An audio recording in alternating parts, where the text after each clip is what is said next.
this episode, we have the Singapore F1 report, Daniel Ricciardo, Lando Norris, Max Verstappen, Red Bull, McLaren, the FIA. All that and more on the F1 chat.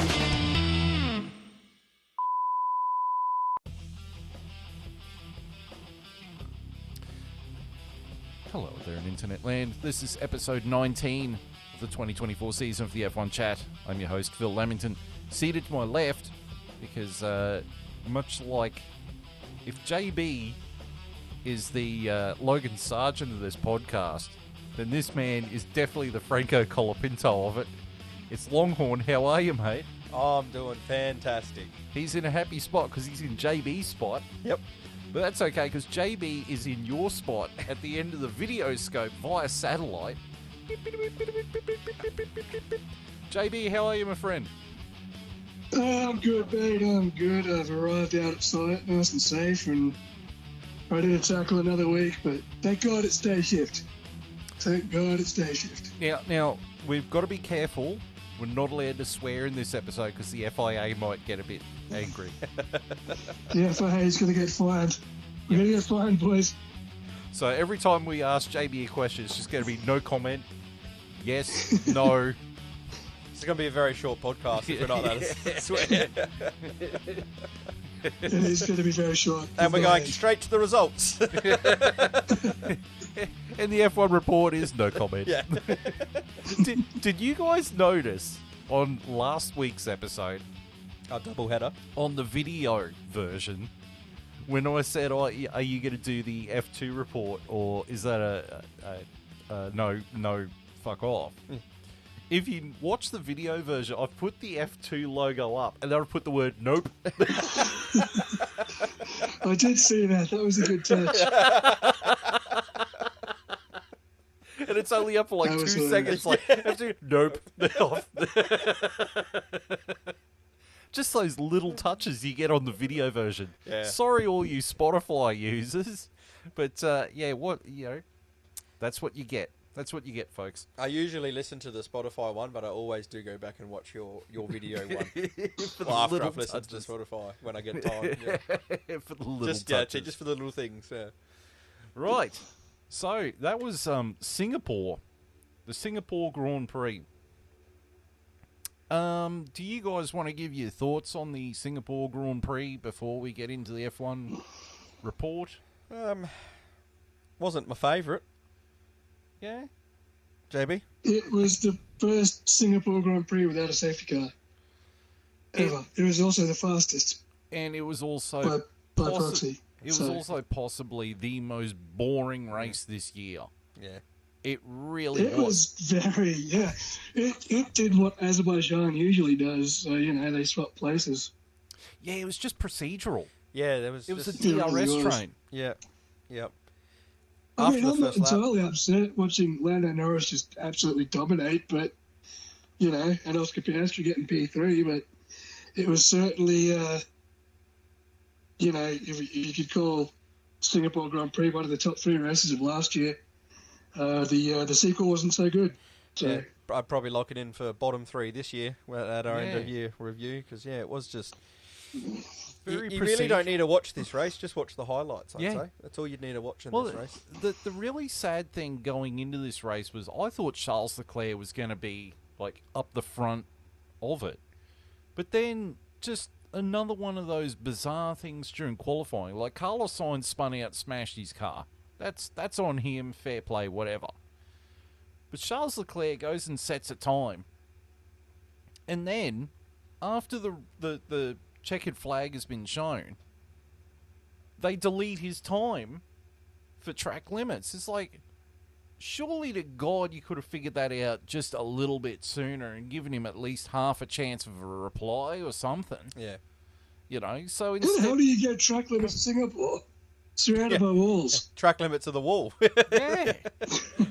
That's the other thing I don't get. Like, his time was deleted for what? Did they get confused and it was Sainz who was meant to get it because he did crash and they gave it to Leclerc. But it was one of them Ferraris, wasn't it? Yeah, they all look the same. You know, like he got his time deleted, and then it was so the Ferraris are 9th and 10th on the grid, and you've got what Hulkenberg in P5 or P6 or something. It was something ridiculous. You're like, what? It was bizarre. It was bizarre to see a Haas that far up. And you're not alone, Phil, because I had cash money on Charles Leclerc winning that Grand Prix. He didn't, so there you go. Blame me. Blame me. Yeah, it is all your fault. Did you have cash money on Lando Norris actually still being in the lead at the end of the first lap? No, the odds on that were pretty astronomical. I bet you're regretting that one. He nailed that start, though, just quietly. About time. Yeah. He also went into the wall. Yeah, he got lucky. That was close.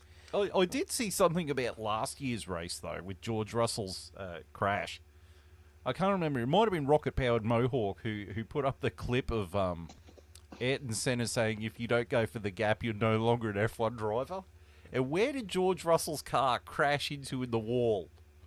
It's a sign that says Singapore, and he's hit the 3 letters GAP in Singapore. So he hit the gap. He certainly did hit the gap. Lando Norris almost hit the gap this year, but thankfully got away with it. So. Rocket-powered Mohawk, he's the man, when it comes to the F1 stuff. Oh, yeah. Actually, one of our listeners, I sent her one of rocket-powered Mohawk's videos, and she went, he is awful and miserable. I do not ever want to listen to him again. Don't you boys ever turn into him. And I'm like, we're halfway there. We're halfway there. We're stealing his content, for Christ's sake. We are awful and miserable. What are you on about? We can't go one episode without calling Lance Stroll a window licker. Actually, all right, boys, do you want the actual F1 report before we continue? Yes, go for it. Right. The 2024 Singapore Airlines Singapore Grand Prix from the Marina Bay Street Circuit. In Singapore. In Singapore, would you believe it? Lap 1, Lando Norris starts on pole position alongside Max Verstappen. Lando Norris nails the start to lead the Grand Prix. Alonso, Sainz and Albon run wide in Turn 1. Piastri passes Nico Hülkenberg into Turn 5 to reclaim his original 5th position. Lap 11, Daniel Ricciardo pits early for medium tyres. Lap 14, Carlos Sainz pits for hards. Lap 16, Alex Albon slows, bringing his car into retire from the Grand Prix with an overheating issue. Lap 18, Lewis Hamilton pits for hard tyres. Lap 21, Carlos Sainz dive past Lance Stroll. Lap 22, Lewis Hamilton passes Esteban Ocon. Lap 26, Fernando Alonso pits for hard tyres. Lap 28, George Russell pits for hard tyres. Lap 29, Charles Leclerc passes Nico Hülkenberg for 4th. Lap 29, Sergio Perez pits for hard tyres. Lap 30, Max Verstappen pits for hard tyres. Meanwhile, Lando Norris has his big moment down at the hairpin. He tells McLaren he may have damaged his front wing. Lap 31, Lando Norris pits. McLaren opt not to change his front wing with no visible damage. Lap 32, Max Verstappen passes Charles Leclerc for 4th. Lap 34, Yuki Tsunoda pits for hard tyres. Lap 37, Charles Leclerc pits for hards. Lap 38, Oscar Piastri finally pits for hard tyres, one stopping the race. Lap 40, Oscar Piastri passes Lewis Hamilton for 4th. Lap 43, Charles Leclerc passes Carlos Sainz for 6th under team orders. Lap 45, Oscar Piastri passes George Russell for 3rd. Lap 46, Daniel Ricciardo in what could be his final race is passed by Gasly and Hülkenberg. Lando Norris glances the wall in much the same way George Russell did last year. That took him out of the race, but the McLaren continues on, setting the fastest lap of the race in reply. Lap 50, Kevin Magnussen has a puncture In his Haas, Charles Leclerc passes Lewis Hamilton for 5th. Lap 53, George Russell brushes the wall, but he gets away with it, unlike last year. Lap 60, Kevin Magnussen retires from the Grand Prix in his Haas. Lap 62, Lando Norris dominates the Singapore Grand Prix, winning by 20 seconds over Max Verstappen. And McLaren teammate Oscar Piastri, Daniel Ricciardo steals the fastest lap and also gets driver of the day. In 4th place was George Russell for Mercedes. 5th place was Charles Leclerc in the Ferrari. 6th place was Lewis Hamilton in the Mercedes. 7th place was Carlos Sainz in the Ferrari. 8th place was Fernando Alonso in the Aston Martin. 9th place was Nico Hülkenberg in the Haas. And 10th place was Sergio Perez in the Red Bull. So, beside it being a procedural and a absolute snore fest, it's nice to see that Lando Norris in the same corner that George Russell was going for the gap last year, that Lando Norris decided not to go for the gap. That's always a positive. He came as close as shit as to swearing to that gap, though. He kissed the Did gap, you see didn't him in the you see the cool-down room? Max is like, holy crap, you got away with it. He couldn't believe it. Well, he couldn't say crap. He said, "Oh, that's a bit close," because he's not allowed to swear or anything. Yeah. So Lando did say he was shitting himself, so that was hilarious. And Oscar's like, say it without swear words. And he's like, it was fun. But Lando Norris drove pretty much a perfect race. Lando Norris in this race drove a Max Verstappen for the last couple of years race. Just skating off into the distance, and that was it. Just like he did at Zandvoort. Yeah. He was a metre away from not skating off into the distance. True. But, got away with it. And, doesn't matter if you win by an inch or a mile. Winning's winning. I think he won by a couple of miles. 20 seconds is a big win. Yeah, well,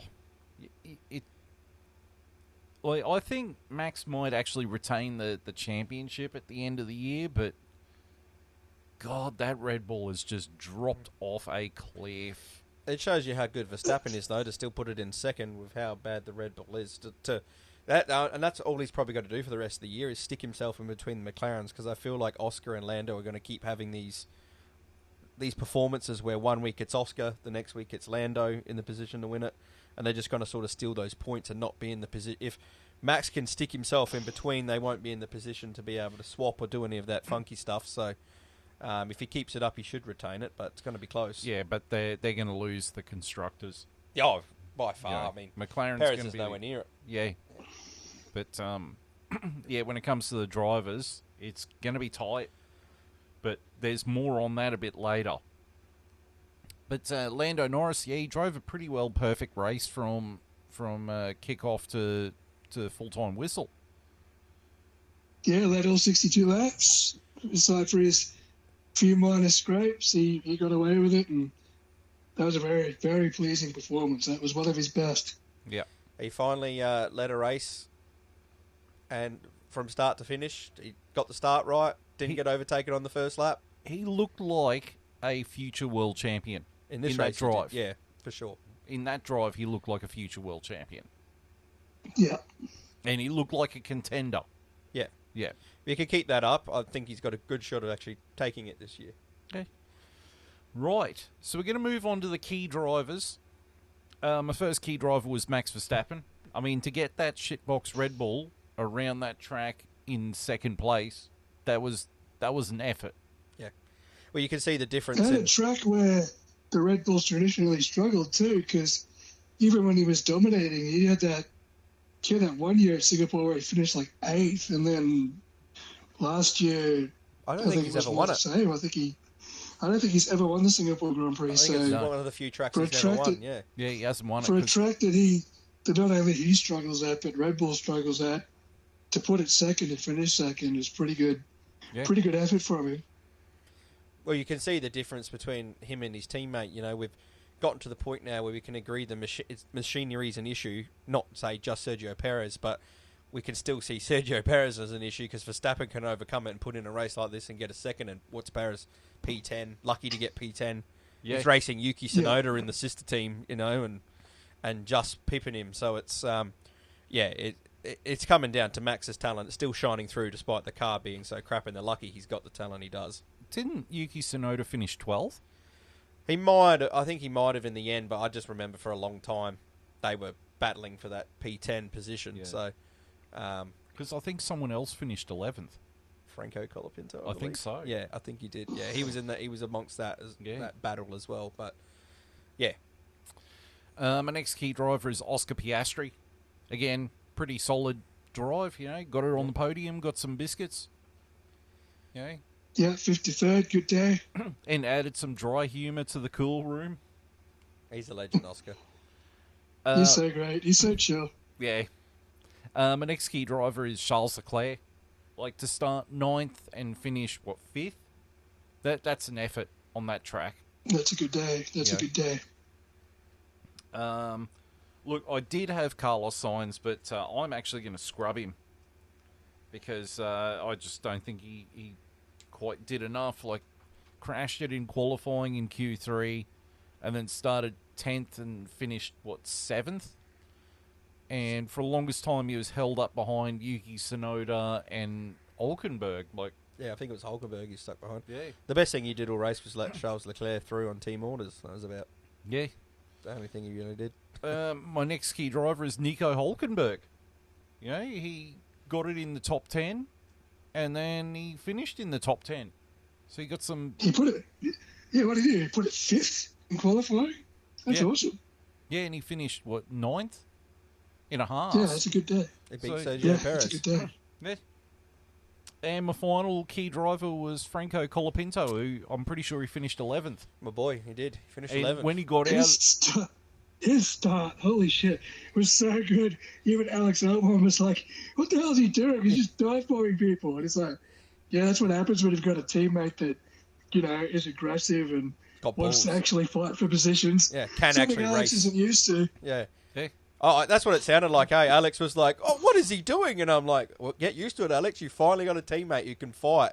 Yeah. Not a bloke who's going to be 10 cars behind you fighting for P20 with He, himself. he Fighting drives it like an F2 car, man. He drives it like he stole it. Yeah. Like, Yeah. he goes hard on Colapinto. I mean, he's been great. when you've got 8 races to impress, you make the opportunity happen. He's making it happen, that's for sure. He's Impress he has. yeah, definitely.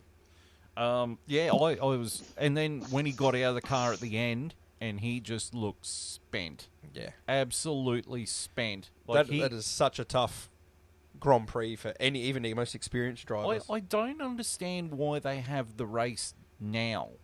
Like, why don't they have it during winter? When it's a bit cooler and it's not going to push the drivers to beyond the limits of safety. I mean, when would winter be for Singapore? Would it be closer to when the Australian Grand Prix is? No, it'd be... Middle of the year, they're the same as us. Yeah, right. Same as us, yeah. Well, I think, it's the same as us because Singapore's just under the equator. Yeah. It wouldn't matter. I don't think the temperature difference in Singapore is much.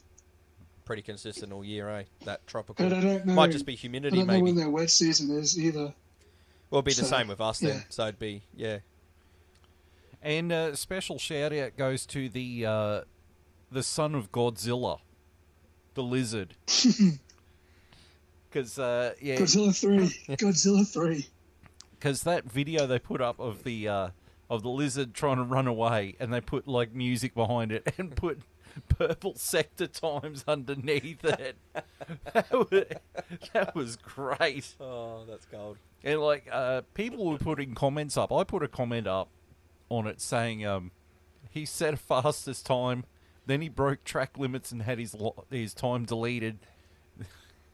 And then he got fined by the FIA for swearing at the marshals. I didn't know this could move that quick. Holy, he sprinted. And then the next day, the marshals were doing impressions of the lizard while one of the other marshals was chasing her down the street. And she's sitting there flailing her arms and carrying on. Another marshal's chasing her down the street. It's like, yeah, good job. Yeah. Stuff like that makes Yeah. the F1 social media page actually funny, It's stuff like that you want to... It adds to the Grand Prix weekend, doesn't it? We've got all the racing, we've got all the stuff in the paddock, but those little snippets you get out of the whole weekend, hey, can make a race weekend. Well, speaking of snippets over the weekend, it's time for the helmet drivers. It's time for the PK kick. My first driver, and you'll probably say why, but I've got no reason other than he was at the back of the grid at the end of the race, is Pierre Gasly. Like, he did sweet FA. Yeah. Okay. Bad day. My next one was Kevin Magnussen. Did sweet FA, but also I think he clipped the wall at some point or something. Yeah, killed the car. Yeah. Clipping the wall, yeah. You know, he, fighting for nothing. Yeah. My next one, and I'm probably going to get lynched for putting his name on here, was Daniel Ricciardo. He just had an absolute shocker of a weekend, but part of me also thinks he shouldn't be on the list because of the ginormous black cloud hanging over his head all weekend. Yeah. You know, He did get the fastest lap. He did steal it off Lando. Yeah. There's a bit of controversy over that, though. But we'll get to that soon. And, well, I mean, we don't have Logan Sargent anymore, so I've got to go with the window licker himself, Lance Stroll. He's a staple to this list every week, isn't he? He is. He's nowhere near it. I Like, think his it's- teammates getting points every week, and Lance Stroll's like, he's nowhere. Well, he Oh, shouldn't. yeah. He shouldn't be anywhere near a fucking steering No, wheel. no, he shouldn't. But it's just like, how good was it? Did you see when Max Verstappen was asked, was Daniel Ricciardo deserving, in one of the press conferences before the race, if Daniel Ricciardo was deserving of being in his seat? And Lance Stroll was sitting next to him, and Max Verstappen said, well, there's some drivers that are deserving and some that aren't, but that's just the way Formula 1 is. And Lance Stroll's like sitting there just like, it's me. He's talking about me. But wait, there's more. Yeah. Spatial awareness. More MOOR. More. Look, I'm going to give it a Lance Stroll because it's just, he's crap. He is. He's a wasted seat. And, you know, a lot of people like to argue that, you know, oh, he had that F3 championship. And I used to think, oh, well, he had F3 championship and he's had a couple of performances here or there. We used to talk about he's won in 15, 20 race where he'd put it on pole or he'd fucking, you know, just do something unreal. And then he goes shit for 15. But now it's just like, now after watching Rocket Powered Mohawk's explanation of his F3 championship, I'm like, he's just been bought pretty much the whole way. You know, like, and if you have enough races, just by proxy, you're going to have a result eventually somewhere. Yeah. You know, but we've seen everything we need to see from him consistently, that he's consistently crap. So, Yeah. you know, just because he might have done something every now and then doesn't mean he's any good. It just means that you give someone enough races, they might just pop one out every now and then, just by proxy, the sheer amount of races he's had. I mean, the guy has had, what, how long's he been in Formula 1 for now? He's a veteran now, isn't he? He'd be in 7 years? 8 years? He's like 6 or 7 years at this point, yeah. You know, like, he's had over 100 Grand Prix. Like, this guy should be, like, we should be talking about him like, this guy is in F1. He should be fighting for points. He should be fighting for other seats. And, Jesus Christ, he wouldn't get a seat at the playground on the swing. You know what I mean? Like, but here he is in an Aston Martin with Adrian Newey designing the cars because Daddy's got cash. But wait, there's more. Because he's going to get an Adrian Newey designed car and a factory Honda power unit. And he's going to wrap it around a wall. Disgusting. John's not amused. He's not amused at all. We got him on the video scope, and he's just no selling it. He's just thinking like, I need to go to bed, guys. Yeah. Just cut the crap. All right, who are you voting for, John? Yeah, I'm giving it to Lance Stroll as well for the video I saw of him at Baku last race of him just bitching. And he's like, guys, this is not a car. It's like, this isn't a car at the moment. Well, guess what, Lance? You're not a fucking driver. So, what goes around comes around, big boy. Spatial awareness. Right. I'm surprised he didn't twat it into the wall like he did last year. It's the only thing missing from this weekend. What is was Lance Stroll just sending it into the barriers. Exhibit A. Exhibit LMLOP. Yeah. LMLOP. Oh, God, we need to start sending him money because we're just stealing his I know. shtick. Oh, wait, we don't get any money. Boys. We don't get any money. We'll get copyright infringement soon, boys. Right, on to the news. The first news item is, unfortunately, it looks like Danny Rick is going to be out of F1. It's looking very likely how emotional he was. Talking to Lawrence Barretto after the race, I think he knows. And apparently he was in the paddock until about midnight, like the forklifts were packing up. And he was still in the paddock giving everyone hugs. So it's a very good sign that he is done. Well, there is a rumour. There is a rumour going around. Okay? It's just a rumour. It's a rumour. So, obviously, the fact part of this is that Liam Lawson has in his contract that he has to be in a seat by the end of September or he can shop anywhere. So that's why they're taking Danny Rick out of RB. Because that's Helmut Marko. Apparently, Christian Horner wants Danny Rick to stay in that car. But Helmut Marko made promises. His ego's writing checks that his body can't cash. And he's written this one saying Liam Lawson must be in the car or else he can shop anywhere he wants. Now, the rumour part of this rumour is that Sergio Perez might be announcing his retirement at the end of the season. Which might actually bring Danny Rick back into the Red Bull team. This might be... That would be massive. And, you know, the way Sergio Perez is driving and the fact that his wife is about to have their 4th kid, I wouldn't mind betting that the 34-year-old does actually pull the pin and go, you know what? I've been driving like crap. The car ain't where it needs to be. We've lost Newey. I'm about to have a 4th kid. I might as well return back to the Mexico and... I could also see a world where Red Bull puts the pressure on him to do that in saying, hey, we'll give you the chance to go out on a high retiring or we're going to dump you. Yeah. Because your performance hasn't been good enough. Particularly someone as vicious as Helmut Marko. Yeah. He would do something like that. Yeah, because, I mean, we remember we had that rumour a little while ago that he was going to be dumped for Daniel Ricciardo. And the big rumour was going around that was happening, and you could see there was footage of Daniel being really happy after talking to Christian Horner. Like, it was all these things that were linking it to happening. And then the rumour come out that, you know, they couldn't do that because of the whole Mexican Grand Prix. Like, the FIA stepped in and said to Red Bull, hey, we can't have you do this because he's the face of, you know, this North American area we're going to. He's massive for, you know, everything's been paid, etc., etc. So he stayed. And then now we're here where Daniel Ricciardo's being dropped, which we eventually seen was going to happen because Liam Lawson needed to come in. But then we've also still got Sergio Perez just lingering despite his performances not getting anywhere near, but they are way worse. He'd be the worst performing Red Bull driver in their program. So for them to dump Danny Rick and keep Sergio's like, I don't. If the rumor is he's retiring, I could see that happening, but I could see that being pressured from Red Bull saying, hey, you know, either retire or we'll dump you. It's up to you. You know, if Sergio is going to make that announcement, I think he'll make that announcement at the Mexican Grand Prix. Yeah, it'd be the perfect way for him to send himself off.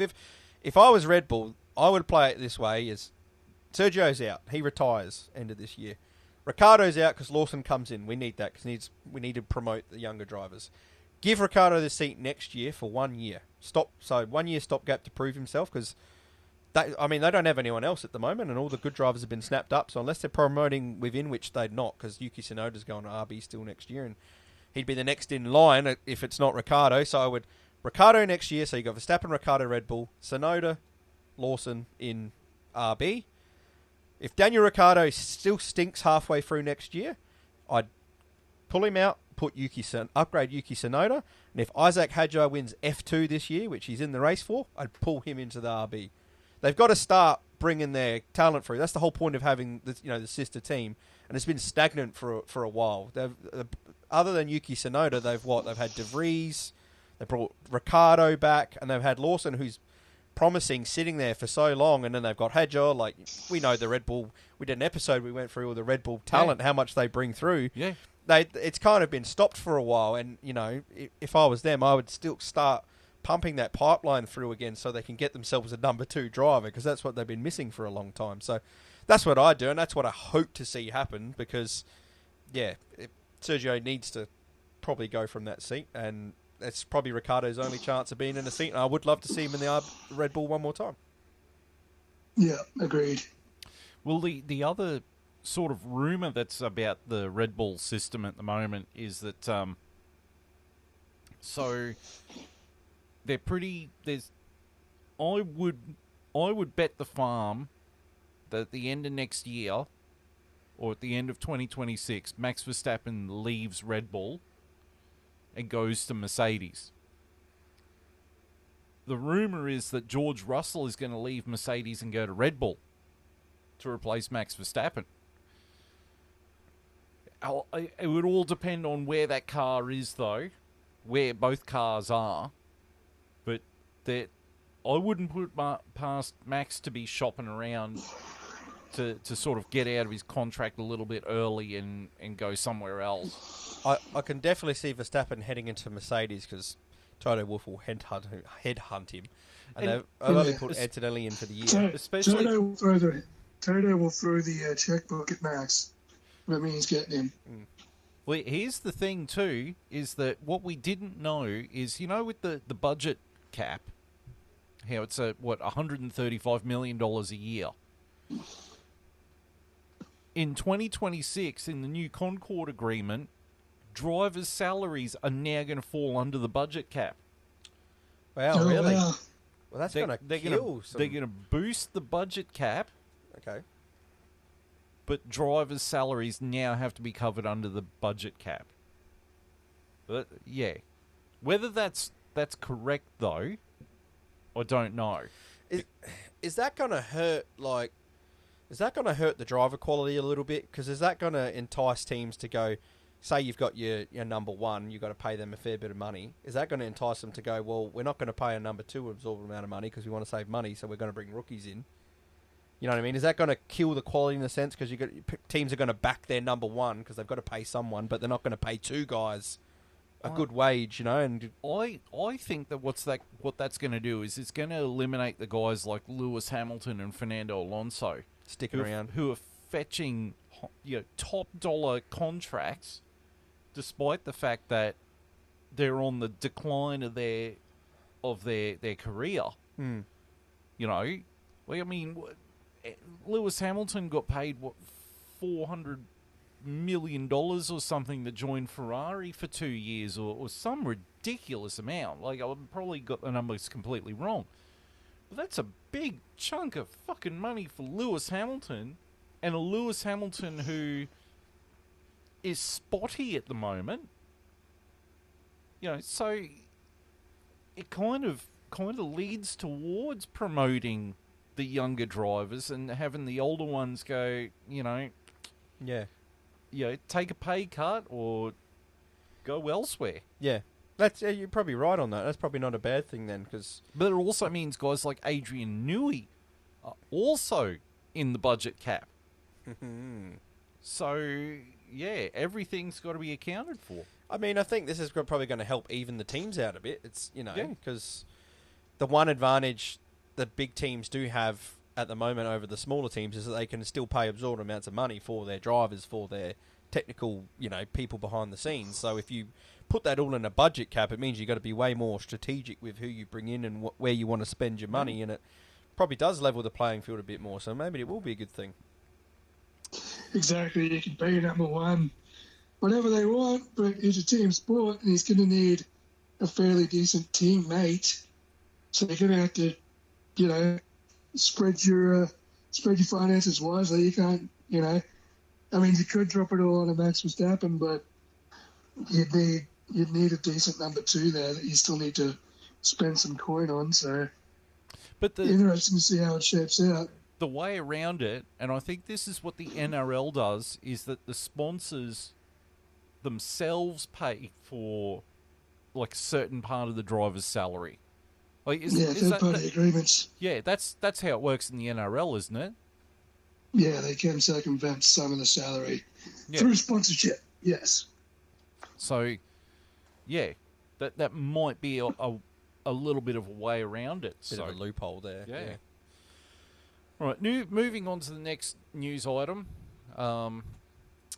So, McLaren was told at the start of the weekend to not use that fancy wing with the mini DRS things on it. And then they were told to revise it mid-weekend, and they did, which is why when the car rolled into the paddock, it had like a black strip over the top of the rear wing, because that was the one they'd replaced the Folksy one with. Oh, look, I heard that they didn't bring that wing for this race, that they were just using a regular wing, and that wing was for low downforce. But on the I grid... don't believe it. Yeah, I think they changed it. I think that Flexi wing was for like Monza and Azerbaijan, but then they changed it. Yeah. So. Well, because on the Martin Brundle's grid walk, he got to talk to Nicholas Tombasis, who's the single seat guy for the FIA, and he asked him about it, and Nicholas was like, and I'm paraphrasing here, but he was like, we had a gentle word with him and just said, look, guys, don't bring it, just don't bring it, you know. And McLaren, being compliant, went, yeah, okay, all right. You asked us nicely, we won't bring it. So then they come out and smack the race. Lando Norris smacks Red Bull by 20 By seconds. 22 seconds. Yeah. So you Red Bull motherfuckers on X and the Charles Leclerc fan accounts that have been bitching for the last 3 weeks about Lando's illegal car and how Ferrari beat an illegal car in Monza. Shut the fuck up. We beat you by 22 seconds with a legal car. So, no more whinging from you guys. we all know 25 eighths of an inch doesn't count. Well, apparently it does, because it's drawn a lot of controversy. I'm amazed you isn't sitting there going, and you and your Italian cheats leaned on the authorities, and now we've been disqualified. Hey, we said at the start of this potty, it doesn't matter if you win by an inch or a mile, winning's winning. Well, we won by 2 miles, so suck it. I dare you, JB, find the ones, the Charles Leclerc fan page, where they're sitting there bitching about this DRS wing and saying it's illegal, and put the clip from Rush right there. I'll find it. I'll put it on the F1 chat page. I'll find it. The best thing that's come out of, Red Bull bloody whinging about this wing and, it all getting to the point where they had to change it, is the fact that Daniel Ricciardo took that fastest lap, and it was because it's assumed because it's his last lap. It was like giving him something to go out on. But then Andre Stella's come out and be like, we need to look at these sister teams because they're plotting to steal points off of Lando Norris, which is actually a kind of a fair point, really. Yeah, but it's like, well, Red Bull, you've opened the can of worms. You wanted to whinge. Now Daniel Ricciardo wouldn't have done that lap unless he was ordered to. And who do you think ordered him to? Yeah, of course he was. Of course he was. It was an RB. They would have got a phone call from Horner. Yeah. And said, go take the fastest lap off him. Or it was a phone call from Helmut Marko. One of the two. They had either two way, bees in the same pod, man. Either way. They're 2 bees in the same pod. Yeah, either way, this does reek of just poor gamesmanship. This is 2 teams versus 1 team. And... I just think it's one of the reasons why I don't like RB being the sister team of Red Bull. Yeah, I'm not a fan. There should be an F2. Because you get things like this happening, and you've got 4 Red Bull drivers on the grid. Mm-hmm. It just... And like the race, that YouTube channel, The Race, they said everything but the words... The FIA should make Red Bull sell RB to Andretti. They should. 100%. If you want a sister team where you want to, for your junior drivers, put them in F2. That's where they're meant to in be. Formula 2. Or they're meant to be They there. already do. How about They already this? have like 3 sister teams in Formula 2. How about this for an idea for Red Bull? Don't back every goddamn protege driver in F2 and F3 and actually look at your program to see which ones are good drivers instead of just going, oh, yeah, we'll back him. You know, just across the board. You know, we'll just flood. You know what it is? It's flooding the market. That's what it is. It's flooding the market with Red Bull drivers, Red Bull teams, and just trying to buy the sport. Yeah. You know, buying championships by proxy. It worked in supercars. They flooded that market and they got on board with Triple Eight Racing and dominated that for like 7 years. Oh, it's worked in F1. I mean, they've done it, and Yeah, they've hit a couple. They've done it. They've hit the diamonds. They hit Vettel and they hit Verstappen, and they had years of domination and won. They've done that 7 times too. They had 4 with Vettel and 3 with Verstappen. So Yeah. about to be 4, so they might be 8. But yeah, you know, Yeah. But, money talks, and bullshit walks, as someone on this podcast says. But you know, I firmly agree with Andreas Seidel. I nearly said Andreas Stella there. It is Andreas. You did say Andreas Stella. It is. Oh God, there's too many. You got them Andreas. mixed up. Oh I've God. got them mixed up too. They have the same name. God damn it. Just switch. We just need to go back to calling him the guy from what's the movie Mr. where he's Deeds. like, yeah, that's it.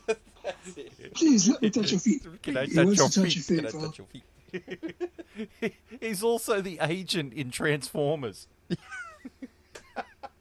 I've got to say this, just as a quick side note. If you watch the Transformers movie, like the first live-action one, and the bit where Optimus Prime has just crashed the car that's got the 2 kids and the Sector 7 agents in there, and then there's the bit where like they use magnets to get all their guns off them. If you watch closely, the bald agent actually cops the gun in the face. And you could see him actually holding his eye. Like, not holding his eye, like, but he's got his hand over his eye because he's copped it square in the face, and they left the shot in the movie. So, just keep an eye out for that. Next time you watch that movie, that particular scene, watch that guy. He cops it fair in the face. Proper stunt man. So... Anti-spray check. So, yeah. But, I agree with McLaren. I'm just going to say McLaren. I agree with McLaren that there's some chicanery going on with that. You know, it's a fast chicane right there. Right, so the next news item is just what we were talking about. So we'll just skip right along there. We've really planned this one out, haven't we? It's just... This goes to show the listeners how much we go through what we're going on about. I've got it written down and everything. I've got it written down. Right, next news item. Max Verstappen got in trouble with the FIA because he swears too much. Look, I'm going to give my 10 cents worth here, okay? If it was a press conference and he was swearing up a storm like he was Gordon fucking Ramsay, I could understand them saying, "Oh, you need to tone down the language." But telling the drivers not to swear on the team radio, I think that is absolute bunnoogies. There's absolute crap. I mean, these guys, they're not playing for sheep stations here. Like, they're professional athletes. People will sit there and say, "Oh, they just drive a car." If you had to go through the G-forces these guys have to go through, you'd look at your NRL players and go, they got it slightly tougher than you, mate. You know, these guys are going through all this, and it's a competitive sport. It's high money. It's high risk.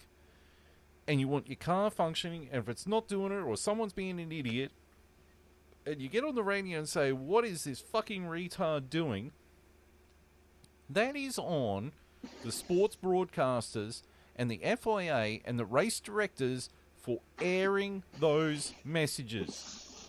They've got it on a And what does it delay. matter if they swear? Because every time those messages get aired, it's bleeped out anyway. Yeah, because they've got it on a So delay. Who gives a shit if they're swearing? Bleep it. Yeah, which That's they why, which they that's do. Why Yuki Tsunoda, that's why Yuki Tsunoda's broadcasts sound like Morse code. Yeah, but they fined Max Verstappen for it. It's like that's. I think it's ridiculous. Like Yeah. you said, at the end of the day, they exactly like you're saying. They're on the edge. Like they're driving 300 kilometers an hour. Like, do you think they're not going to swear? Like they're grown ups in a high pressure, high stressful, high pace, high octane. Clip that one. Fucking sport. Of course, they're on the edge. Of course, they're going to swear even, and they're Take stressed. any sport. Take any sport and put microphones out there. I was watching the NFL today and I heard swearing through the microphones. They're not going to go and chase the player down and fight him for swearing, although it is the Americans. They might actually.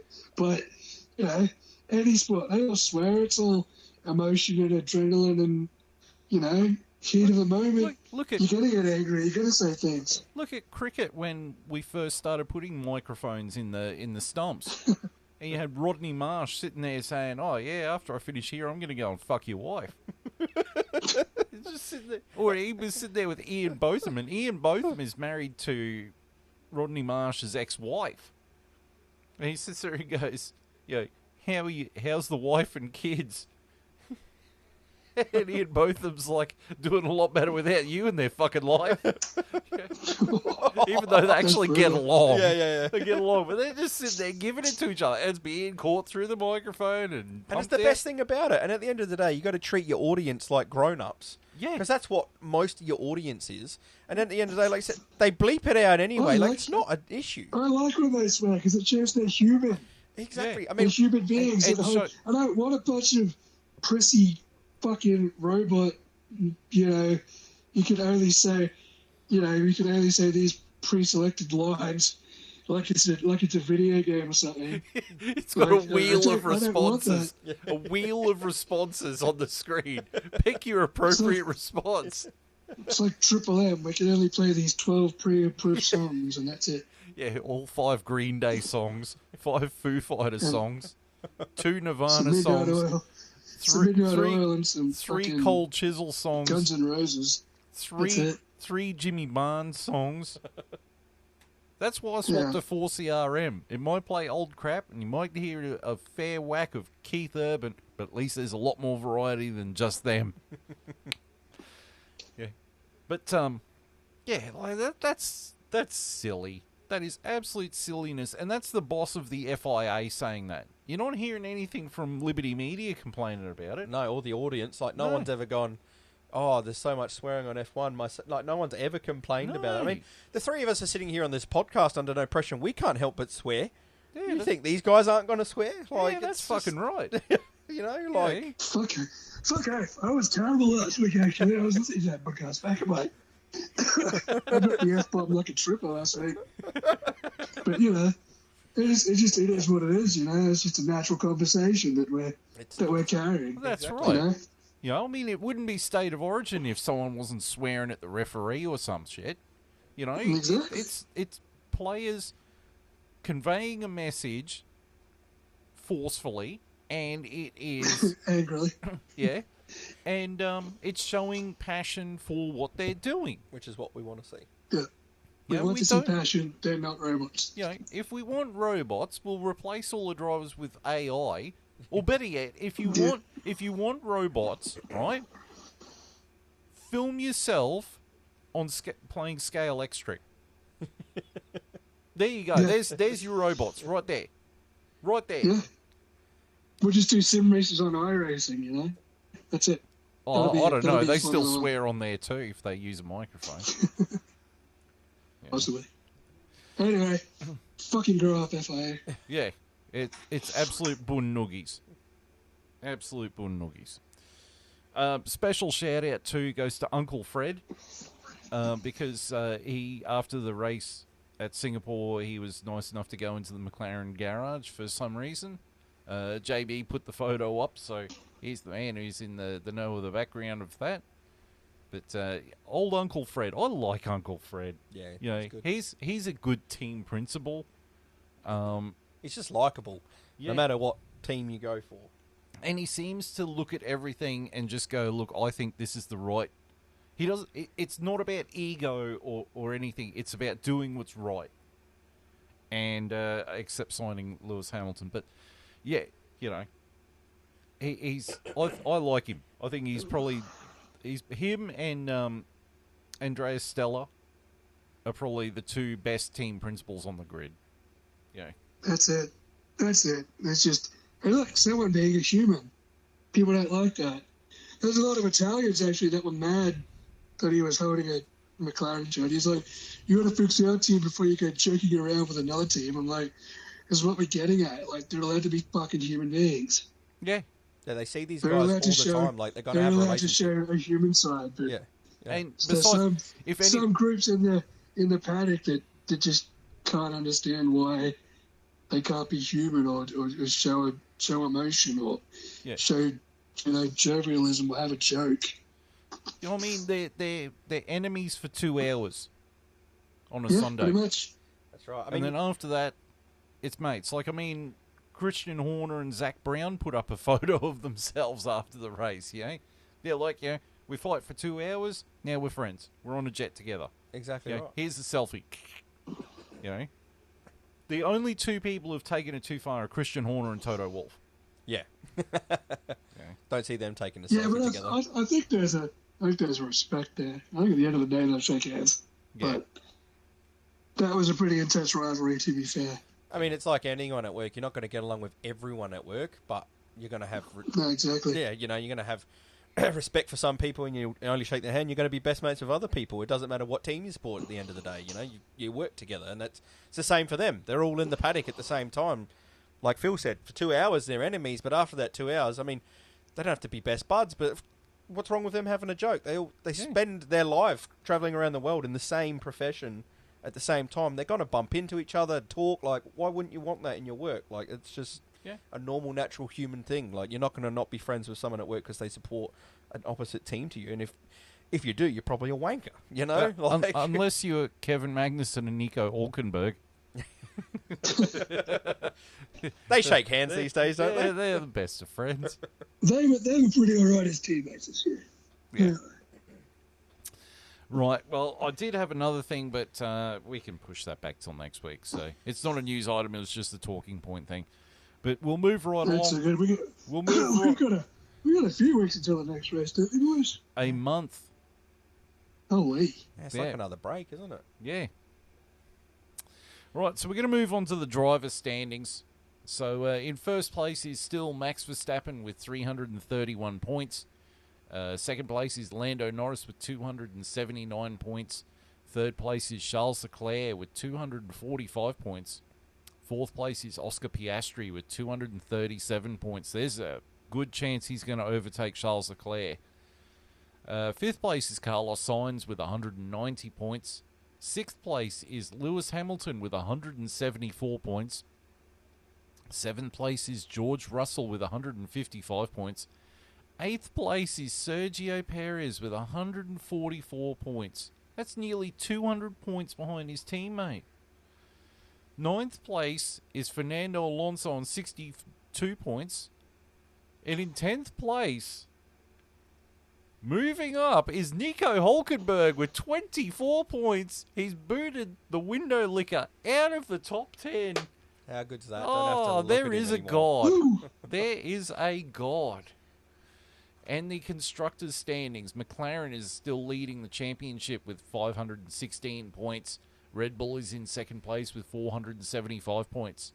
Ferrari is in third place with 441 points. Mercedes is in fourth with 329 points. Fifth place is Aston Martin with 86 points. Sixth place is RB with 34 points. Nipping at their heels in seventh is Haas with 31 points. Eighth place is Williams with 16 points. Ninth place is Alpine with 13 points. And 10th place with 0 points is Kick Sauber. You know what? I reckon Haas is going to take RB. There's a good chance they will if Nico Hulkenberg keeps putting in performances like that. Look, I think Mercedes is locked in fourth. Yeah. I think Aston Martin is locked in fifth. The only real battle left for me is maybe Ferrari, Red Bull. I feel like Ferrari can come back in like. I feel like the Ferrari driver pairing is going to do better overall than the Red Bull pairing. Yeah, well, and they don't have the dominance at the moment, so yeah, it's a chance. yeah, like they might get close towards the end of the year. RB Haas is on, and Williams Alpine is on. I think the one track that might be in Ferrari's favour is Mexico, because of the higher altitude, that engine might work a little bit better. But it's all up in the air. Who knows what's going on? So, I mean, what races we got left? We've got Coda, Mexico, Qatar, Brazil, Abu Dhabi, And Vegas.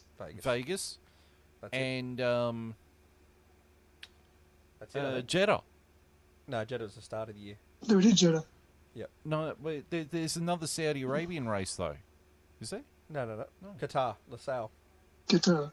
Yeah. So you got next is Coda, Mexico. Do we go to Vegas after that, or do we go to Qatar and then come back to Vegas later? I think we come back to Vegas. Give me at the 2 end, don't we? seconds, boys. Okay. We have got United States Grand Prix at Coda. We've got Mexico, Brazil, Las Vegas, Qatar, and Abu Dhabi. All right. So there's 6 races left, and yeah, and there's a month break. Got 4 weeks break, but between now and Coda. I know. The three of us are like that meme of Pablo Escobar on the swing, sitting by himself, just What do we do? kicking, just waiting. Like, oh, what do we do now? You know. I'll tell you what. You'll be happy to hear this, Phil. I've got a little bit of work on my hands, but my son, he's 3 years old. He's got a limited vocabulary, and I watched half the race while I was out at work. I got up in the morning before work, watched half, went to work, watched the other half today, which I probably could have not done. But my son sat with me and watched most of the race, and we're sitting there talking, and he's now starting to get to an age where he'll sit and watch and like, oh, cars are racing, all that. I said, which one do you like, you know? I've already tried to put the Williams word on him, you know? I said, which one do you like? Which car do you like? And he said, the red one. Oh, He likes the red one. So I kicked him out. He's up for adoption. No. For sale sign right on him. No, but yeah, he said he liked the red one. And I said, oh, yeah, Ferrari, that's a good team. I said, Phil will be happy with you to hear that. So got a bit of convincing and getting back to the right side of the garage. But, hey, I mean, look, it could be worse, all right? He could have said he was a Mercedes supporter. yeah, or he didn't. At least he didn't say Alpine or something like that. You know? That would have been Yeah. awful. I can live with He Ferrari. would be up for adoption. Yeah, He that's would be up for that's adoption. right. So, I'm just. Well, I got a shout out to actually my mate Thomas Dobbins, Dobbo. In much the same way Brody got into the sport, has started getting into Formula One recently, and has jumped on the Papaya bandwagon. So welcome, Nate. Hope you're enjoying the ride as much as I am. He got a Lego McLaren F1 car for his Father's Day, so it was good. So on it's you. good to see a few more jumping on board, mate. So I just want a little quick story, just going back to your story about your son, though. So if anyone's watched the doco that's on the Big Four DVD, the Big Four being Metallica, Megadeth, Anthrax, Slayer. If you know your history of Metallica and Megadeth, like Dave Mustaine was originally in Metallica and then got fired and formed Megadeth to get back at them. So they're doing this tour, this show, and Lars is talking to Dave about, we're on tour, bring your families along and whatever. And Lars is explaining to Dave that one of his kids' favourite band is Megadeth. And so every morning when he takes his kid to school, he's got to have Megadeth playing on the car stereo. And Dave Mustaine has got a bit of a quick wit, so he says, "Oh yeah, so my son's favourite band is Megadeth." And you hear Dave Mustaine go, "Did you spank him?" So when you said, "Oh, my son's favourite team at the moment is Ferrari," I was going to say, "Did you spank him?" Right. That's hilarious. Okay, so we're going to quickly do the socials. So you can watch this on YouTube, care of Vindicator 18 channel. Also on the F1 Chat 1, which is the dedicated channel. You can communicate with us on Facebook, the F1 Chat. We're on X, the F1 Chat 1. Don't forget the Juan. We're on Rumble, the F1 Chat. And we're on Spotify, the F1 Chat. Next race is in 4 weeks. COTA, Circuit of the Americas from Austin, Texas. Yes, one of those awesome, the beginning of the 2 a.m. races. Oh, So, yeah. Ouch. The slate of the the ones that we'll have to watch the next day races. I don't know what's better, 2 a.m. or 11 p.m. What's the better 10 time? The p.m. was 11 last in p.m.. Singapore. Hey, What's that? 10 p.m. was a good starting time in Singapore. yeah, I can do that. I could live with that. Melbourne's usually pretty good, 4 o'clock in the afternoon. I could live with that. But no, this is the beginning of the 2 a.m. The Well- 2 a.m. slots. Well, COTA, Brazil, Mexico. I Well, think they're all 2 a.m. no, Mexico's what, 6 a.m., isn't it? Or 5 a.m.? Oh, it could be.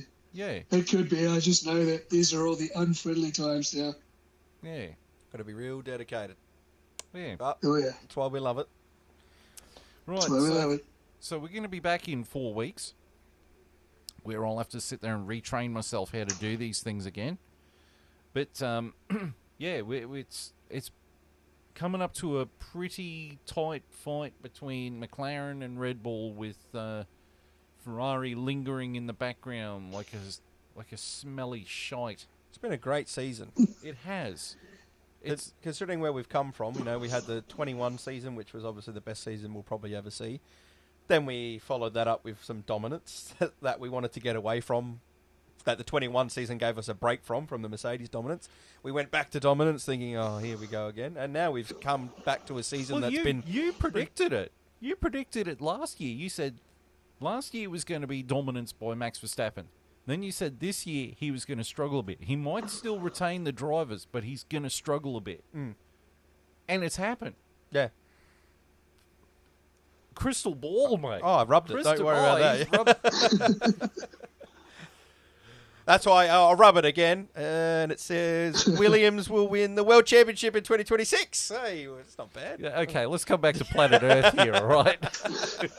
I've rubbed my crack pipe One there, miracle. not me, One miracle not at me a time. crystal ball. You're rubbing something. All right. Well, thank you everyone for tuning in. We hope you enjoyed the episode. On behalf of JB, Longhorn, and myself, we'll see you in 4 weeks after COTA. Until then, thank you for tuning in, and it is goodbye.